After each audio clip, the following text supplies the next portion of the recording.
let's get started. I have 2 chafing dishes. These were my mother's Corningware, and I love them, and they're perfect for my outdoor kitchen, the size of my oven, and they're individual servings for my guests, and they work really well. So this is going to be, as we talked about, Blackberry baked stuffed French toast, and I start by toasting the pecans. So grab my knife real quick, excuse me. So I'm using butter. When I have guests that don't use dairy, I use coconut oil, which works just as well. So pecans. These are New Mexico pecans. They're not whole, but they're larger pieces. And I have some cinnamon, very good quality cinnamon.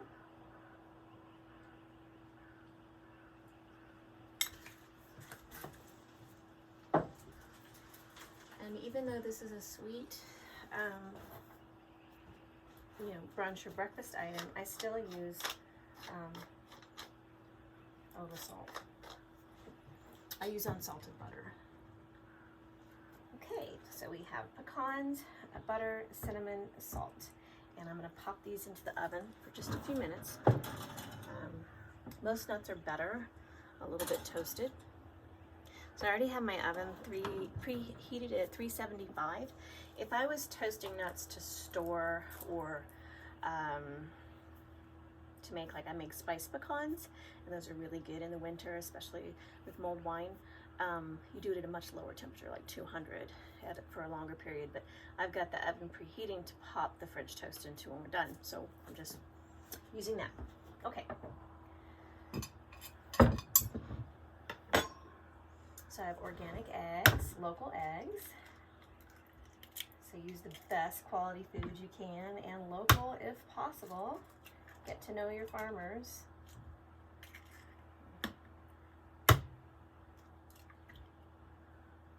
So I'm using 3 eggs for two servings of the French toast. I'm going to use half and half. You can use any kind of milk, coconut milk, almond milk, oat milk, when I have guests that don't use dairy. It's probably about a 1/4 cup. Again, I'm not exact. It's just not my style. And I also use a little bit of salt. Not a lot. And vanilla. And again, these are really good quality.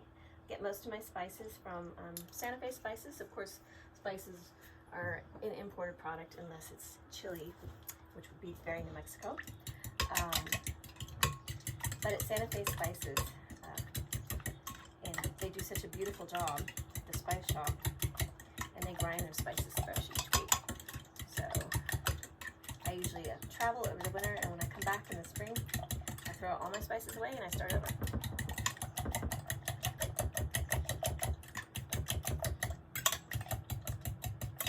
And I also preserve a lot of my own herbs. And if I haven't used those, put those away as well, or compost them. Okay. And you want to whisk, you can use a whisk or a fork.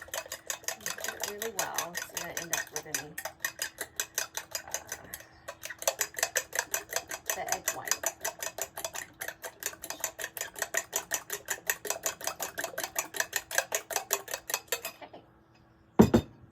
These are my beautiful berries picked this morning. They're so good.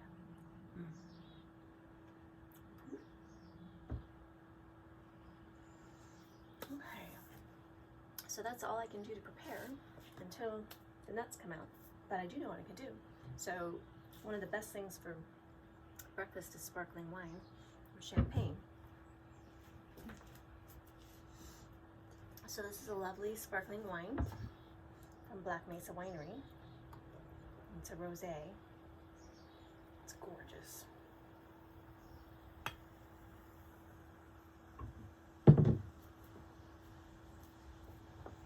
Perfect for brunch or special occasions.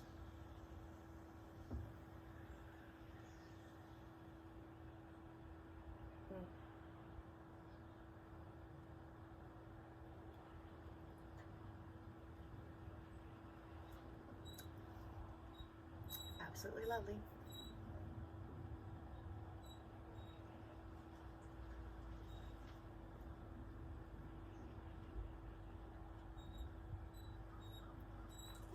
A little bit of strawberry. I'm tasting blackberry, but I think that's a blackberry I just ate.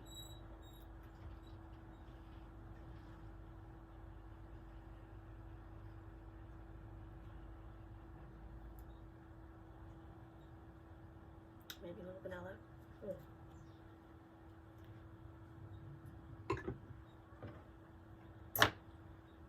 Okay, let's see how the nuts are doing.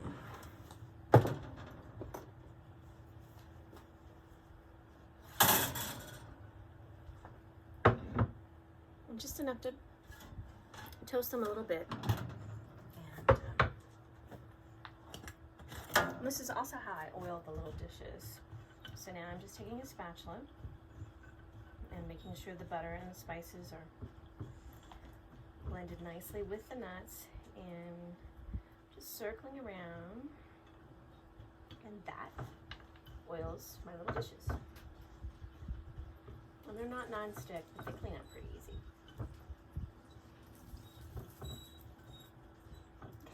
So I'm going to take about half of those nuts out, and then probably about a quarter cup of nuts in each container.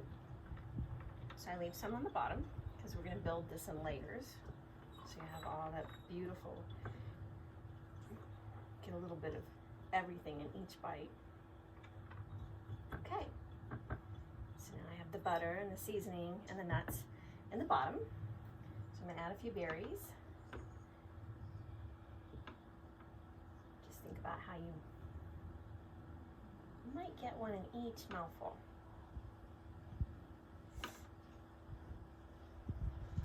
Okay. So this is challah bread, and it's made chocolate maven in Santa Fe. I'm just breaking off, not very large pieces, just enough to barely cover the bottom. Ended up using about 1.5 slices per dish, because really when you add the eggs and everything, it's quite filling.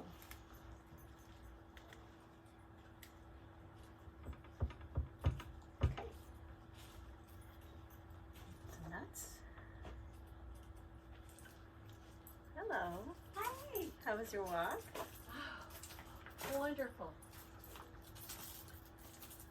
All we had to do is put his nose under the water and bringing rocks, river rocks up on the bank. Rocks, yeah. Favorite pastime. Okay, so I have first layer of bread and then some more nuts, and then we'll do some more blackberries.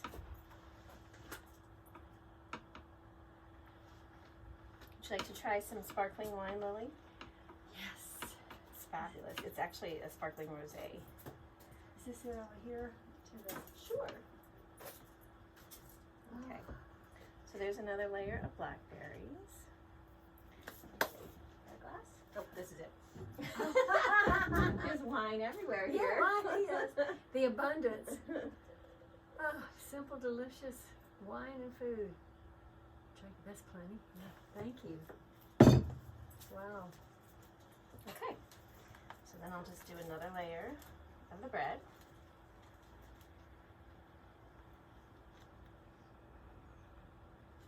Definitely hands-on. That's the best way. It makes the food better. Come on.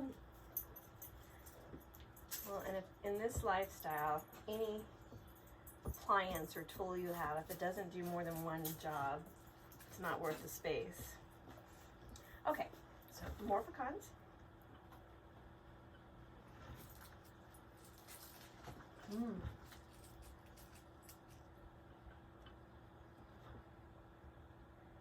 we can, a little more bread. You don't want to get too tall because when you add the egg, it'll want to run out. And I try to take the crusty part and put it on top, so it just makes it pretty. And it puffs up when it cooks. Okay, lots more berries.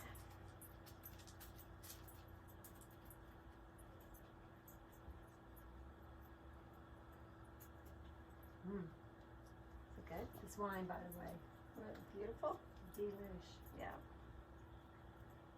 It's a best way to spend a Sunday. Brunch and sparkling wine or champagne. So in the States, we have to call it sparkling wine because champagne only comes from champagne. Oh, champagne man. That's right. That's right. I didn't, maybe I heard that once before, but I certainly never remember it. Yeah. And I mean, there's fabulous champagne style wines all over the world, like Cava, which comes from Spain. Yep, not supposed to call that. And I love port wine, but we can't call it port in the States unless it comes from Portugal. Oh. Yep. So here we can call it port style wine, or at Vivac they call it Amante, which means love. So who doesn't love port? Okay. Yum. So now I have the egg mixture. And honestly, if you make this the day before, you know, I'm making individual servings because it's a really nice way to serve it to my guests. But you can do it in a bigger container. And even when I do this for my guests, if I'm really on my game and I do it the day before, with the French toast, it soaks it up and it makes it really nice. You just need to make sure that you don't need to add any more fluid the next morning. So I would pour slow, so it doesn't go out and has a chance to soak in.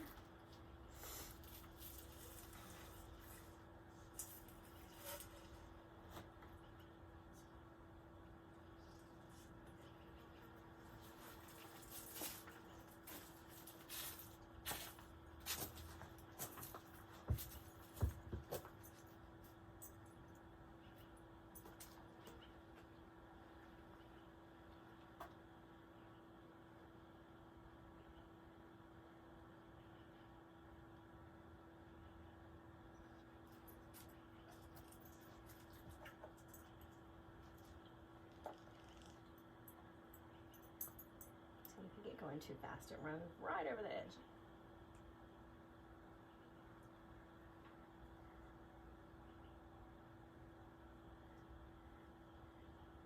Wow.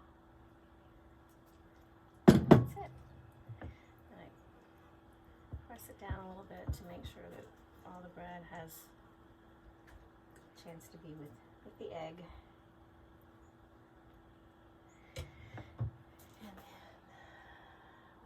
My cinnamon. I'm sure I'm looking right at it. Oh, that's funny. Oh, where is the cinnamon? That's not it. That's insane. Okay. I would have put the lid on it. I would have put it right in the spice rack. No, see. Oh well, we'll skip that. If I find it, I'll put it on at the end. Yep. Okay. Cinnamon anytime. So I'm gonna pop. That's what it looks like right now. Pop them into the oven, and it takes 25 minutes. But watch it. Everybody's oven is different. You want it moist, not dry, but you don't want to see runny egg. It's in there. Cheers. We're going to enjoy our sparkling wine while we wait for that to cook. It is delish. And I find the cinnamon. Yay, cinnamon. Cinnamon up here. We'll be back. Oh, wait, I can use my new little... No, I didn't do it. Okay, it's been 25 minutes. You'll hear the timer go off any second. In that amount of time, you can do your dishes, set your table, and you're ready to go and have a lovely brunch. In this case, I've set things up for my guest so that I can deliver it to their doorstep for breakfast. So I'm going to take this out of the oven. These Corningware dishes get super hot. Can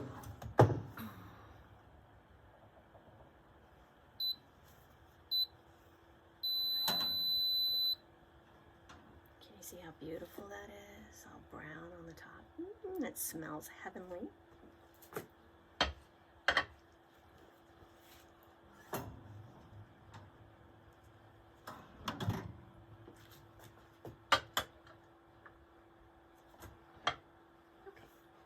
And I have maple syrup, and then I finish it off with a little butter.